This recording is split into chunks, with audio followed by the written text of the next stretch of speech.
Hi friends, iPlusന്റെ പുതിയൊരു വീഡിയോയിലേക്ക് സ്വാഗതം. സിവിൽ എഞ്ചിനീയറിംഗ് യോഗ്യതയുള്ളവർക്കായി ഡിപ്ലോമയോ അതിന് മുകളിലോ ഒക്കെ യോഗ്യതയുള്ളവർക്കായി PSC ജൂൺ 15 ഒരു കോമൺ എക്സാം നടത്തുന്നുണ്ട്. Diploma level common exam, workshop instructor civil engineering ഉൾപ്പെടെയുള്ള തസ്തികകൾക്ക് വേണ്ടി ഒരൊറ്റ പരീക്ഷയാണ് PSC ജൂൺ 15 നടത്തുന്നത്. ഇപ്പോൾ അതിനുവേണ്ടി കൺഫർമേഷൻ കൊടുക്കാനുള്ള സമയമാണ്. നിങ്ങൾ മറക്കാതെ ഈ പരീക്ഷകൾക്കായിട്ടൊക്കെ അപേക്ഷിച്ചവർ വ്യത്യസ്തമായ കൺഫർമേഷൻസ് ആയിരിക്കും വന്നിട്ടുണ്ടാവുക. അത് മറക്കാതെ കൊടുക്കുക. ഓക്കെ, സോ സിവിൽ എഞ്ചിനീയറിംഗ് ഉദ്യോഗാർത്ഥികളെ സംബന്ധിച്ച് വലിയൊരു ചാൻസ് ആണ് ഈ പറഞ്ഞ ജൂൺ 15 നടക്കുന്ന ഈ ഒരു പരീക്ഷ വഴി നിങ്ങൾക്ക് കൈവരുന്നത്. അതുമായി ബന്ധപ്പെട്ട സിലബസ് ഡിസ്കഷൻ ഉൾപ്പെടെയുള്ള കാര്യങ്ങളാണ്, ഏതൊക്കെ തസ്തികകളിലേക്കാണ് ഇതിൻ്റെ അപ്പോയിൻമെന്റ് പോകുന്നത് തുടങ്ങിയ കാര്യങ്ങളാണ് നമ്മൾ ഈ വീഡിയോയിൽ ഡിസ്കസ് ചെയ്യുന്നത്.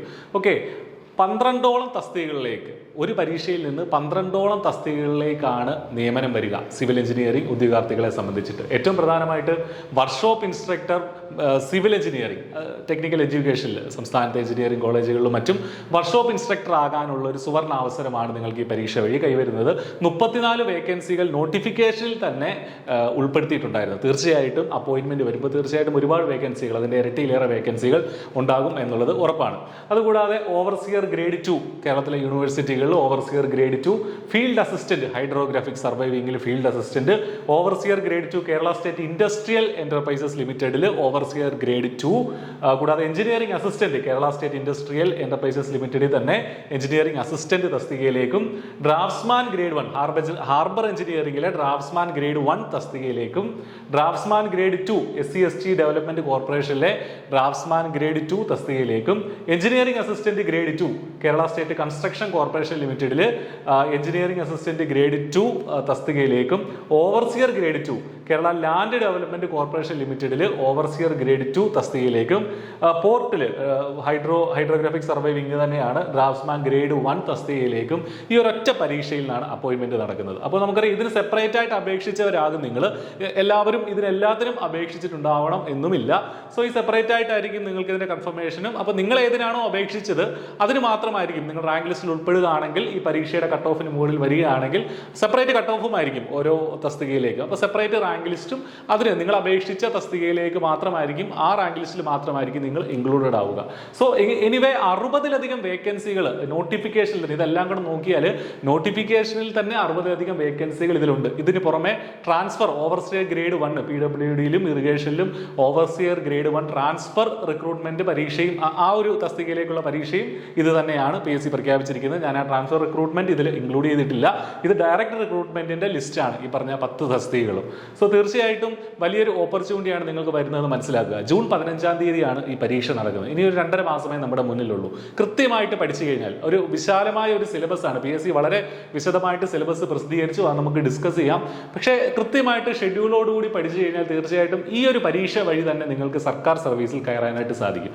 iPlus ഇതെല്ലാം ഇൻക്ലൂഡ് ചെയ്തുകൊണ്ട് വളരെ ഇന്റൻസീവ് ആയിട്ടുള്ള കോച്ചിങ് ഈ പരീക്ഷയ്ക്കായിട്ട് പ്രൊവൈഡ് ചെയ്യുന്നുണ്ട്. സിവിൽ എഞ്ചിനീയറിംഗ് ഡിപ്ലോമ ലെവൽ എക്സാമിന് വേണ്ടി വളരെ അഫോർഡബിൾ ആയിട്ടുള്ള ഒരു നിരക്കിൽ നിങ്ങൾക്ക് iPlusന്റെ കോഴ്സിൽ എൻറോൾ ചെയ്യാൻ സാധിക്കും. ഓരോ മൊഡ്യൂളും സെപ്പറേറ്റ് ആയിട്ട് നമ്മൾ അസസ്മെന്റ് ടെസ്റ്റുകളും അതിൻ്റെ ഫുൾ ലെങ്ത് മോക്ക് ടെസ്റ്റുകളും ഒക്കെ നമ്മുടെ കോഴ്സിൽ ഇൻക്ലൂഡ് ചെയ്തിട്ടുണ്ട്. ഡൗട്ട്സ് ഒക്കെ ഉണ്ടെങ്കിൽ നിങ്ങൾക്ക് ക്ലിയർ ചെയ്യാനും സൗകര്യമുണ്ട്. കോഴ്സിന്റെ ലിങ്ക് ഈ വീഡിയോടൊപ്പമുള്ള ഡിസ്ക്രിപ്ഷനിൽ നിങ്ങൾക്ക് കാണാനായിട്ട് സാധിക്കും. സിലബസിലേക്ക് പോവുകയാണെങ്കിൽ 10 മൊഡ്യൂളുകളാണ് തന്നിരിക്കുന്നത്. 10 മാർക്ക് വീതമുള്ള 10 മൊഡ്യൂളുകൾ. അങ്ങനെ ആകെ 100 മാർക്കാണ് പരീക്ഷയ്ക്കുള്ളത്. സർവേയിങ് തന്നെ 2 മൊഡ്യൂളുകളായിട്ട് കൊടുത്തിട്ടുണ്ട്. ഫസ്റ്റ് മൊഡ്യൂളും സെക്കൻഡ് മൊഡ്യൂളും സർവേയിങ് തന്നെയാണ്. സർവേയിങ് 1 and 2 രണ്ടിനും കൂടെ 20 മാർക്കുണ്ട്. ചെയിൻ സർവേയിങ്ങും കോമ്പസ് സർവേയിങ്ങും കൂടാതെ GPS GIS തുടങ്ങിയ കാര്യങ്ങളൊക്കെ അതിൽ ഇൻക്ലൂഡഡ് ആണ്. അതിന് 20 മാർക്കുണ്ട് സർവേയിങ്ങിന്റെ ഭാഗത്ത് നിന്ന്. Construction materials, stone, brick, tile, aggregate, mortar ഉൾപ്പെടെയുള്ള കുറെ കൺസ്ട്രക്ഷൻ മെറ്റീരിയൽസ് തന്നിട്ടുണ്ട്. അതിന് 10 മാർക്കാണ് കൊടുത്തിരിക്കുന്നത്. സിലബസ് നോക്കിയാൽ വളരെ വിശാലമായ സിലബസ് ആണ് PSC ഇതിനു വേണ്ടി പ്രിപ്പയർ ചെയ്തിരിക്കുന്നത്. ലെവൽ സിലബസിനേക്കാളും ലെവൽ സിലബസ് ഇതിലും ചെറുതാണ്. പക്ഷേ ഇത് വളരെ ഒരുപാട് വാരി വലിച്ച് സിലബസ് ഇട്ടതുപോലെ നമുക്ക് തോന്നാം. പുതിയ സിലബസുകളൊന്നും ഇങ്ങനെയല്ല സാധാരണ വരാറുള്ളത്. എങ്കിലും ഡിപ്ലോമ ലെവലിന്, സിവിലിന്റെ ഡിപ്ലോമ ലെവലിന് വലിയൊരു സിലബസ് ആണ് PSC പ്രിപ്പയർ ചെയ്തിരിക്കുന്നത്. സോ ഇതിന് പഠിക്കേണ്ടിയിരിക്കുന്നത് നമ്മൾ കൃത്യമായിട്ട് ആ സിലബസ് ഒക്കെ കവർ ചെയ്തേ പാടുള്ളൂ, കവർ ചെയ്യേണ്ടതായിട്ടുണ്ട്.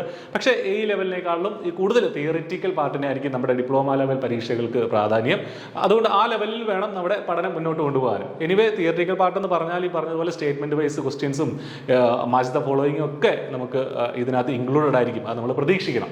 കൺസ്ട്രക്ഷൻ ടെക്നോളജി, ഇപ്പോൾ brick masonry, stone masonry, building components, roof, അതൊക്കെ ഇൻക്ലൂഡ് ചെയ്ത ആ ഒരു മൊഡ്യൂളിന് 10 മാർക്കുണ്ട്.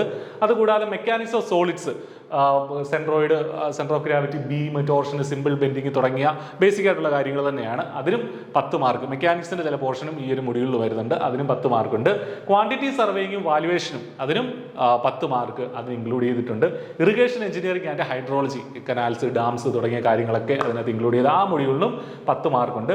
ജിയോ ടെക്നിക്കൽ എഞ്ചിനീയറിംഗ് ഇതിനും 10 മാർക്ക്. ജിയോ ടെക്നിക്കൽ എഞ്ചിനീയറിംഗിന്റെ വിശാലമായ ഒരു സിലബസ് ഉണ്ട്, അതിനും 10 മാർക്കുണ്ട്. ട്രാൻസ്പോർട്ടേഷൻ എഞ്ചിനീയറിംഗും ഹൈവേ ഉൾപ്പെടെയുള്ള കാര്യങ്ങൾ അതിൽ ഡിസ്കസ് ചെയ്യുന്നുണ്ട്. സോ ട്രാൻസ്പോർട്ടേഷൻ എഞ്ചിനീയറിംഗിന് 10 മാർക്ക് ഇൻക്ലൂഡ് ചെയ്തിട്ടുണ്ട്. കൂടാതെ എൻവയോൺമെന്റൽ engineering, water supply, water purification, sewage treatment ഉൾപ്പെടെയുള്ള കാര്യങ്ങൾ ഇൻക്ലൂഡ് ചെയ്ത എൻവയോൺമെന്റൽ എഞ്ചിനീയറിംഗിനും 10 മാർക്ക് സിലബസിൽ പറഞ്ഞിട്ടുണ്ട്. അപ്പോൾ സിലബസ് നോക്കുകയാണെങ്കിൽ വളരെ വിശാലമായ ഒരു സിലബസ് ആണ് നമുക്ക് മുന്നിലുള്ളത്. കൃത്യമായ ഷെഡ്യൂൾ വെച്ചിട്ട് നിങ്ങൾ പഠിച്ചു തുടങ്ങിയെങ്കിൽ മാത്രമേ റാങ്ക് ലിസ്റ്റിലേക്ക് എത്താനായിട്ട് സാധിക്കുള്ളൂ. അതോടൊപ്പം തന്നെ കൂടുതൽ ചോദ്യങ്ങൾ, എത്രമാത്രം കൂടുതൽ ചോദ്യങ്ങൾ പ്രാക്ടീസ് ചെയ്യാമോ അത്രയും റാങ്കിലേക്ക് എത്താനുള്ള നമ്മുടെ ചാൻസും കൂടുകയാണ്. സോ iPlus നിങ്ങളോടൊപ്പം ഉണ്ട്. ഈ കാര്യങ്ങളൊക്കെ PSCയുടെ പുതിയ ചോദ്യ പാറ്റേൺ അനുസരിച്ചുള്ള കോഴ്സാണ് നമ്മുടെ ക്ലാസ്സിലുള്ളത്. പ്രീ റെക്കോർഡഡ് വീഡിയോകളാണ്, മോക്ക് ടെസ്റ്റും അസസ്മെന്റ് ടെസ്റ്റുകളും ഒക്കെ ഇൻക്ലൂഡഡ് ആണ്. നിങ്ങൾക്ക് നേരിട്ട് അധ്യാപകരുടെ അടുത്ത് ഡൗട്ട് ക്ലിയർ ചെയ്യാനുള്ള ഫെസിലിറ്റി നമ്മുടെ കോഴ്സിലുണ്ട്. എന്തെങ്കിലുമൊക്കെ ഡൗട്ട് ഉണ്ടെങ്കിൽ സ്ക്രീനിൽ കാണുന്ന ഈ നമ്പറിലോ അല്ലെങ്കിൽ ഈ വീഡിയോടൊപ്പമുള്ള ഡിസ്ക്രിപ്ഷനിലുള്ള നമ്പറിലോ നിങ്ങൾക്ക് വിളിച്ച് ചോദിക്കാവുന്നതാണ്. വളരെ അഫോർഡബിൾ ആയിട്ടുള്ള നിരക്കിൽ നമ്മുടെ കോഴ്സിൽ ഹൈ ക്വാളിറ്റി കോഴ്സിൽ നിങ്ങൾക്ക് എൻറോൾ ചെയ്യാവുന്നതുമാണ്. സോ എല്ലാവർക്കും നന്നായി പഠിച്ച് നല്ലൊരു സർക്കാർ ജോലി നേടാനായിട്ട് സാധിക്കട്ടെ എന്ന് ആശംസിക്കുകയാണ്. Thank you.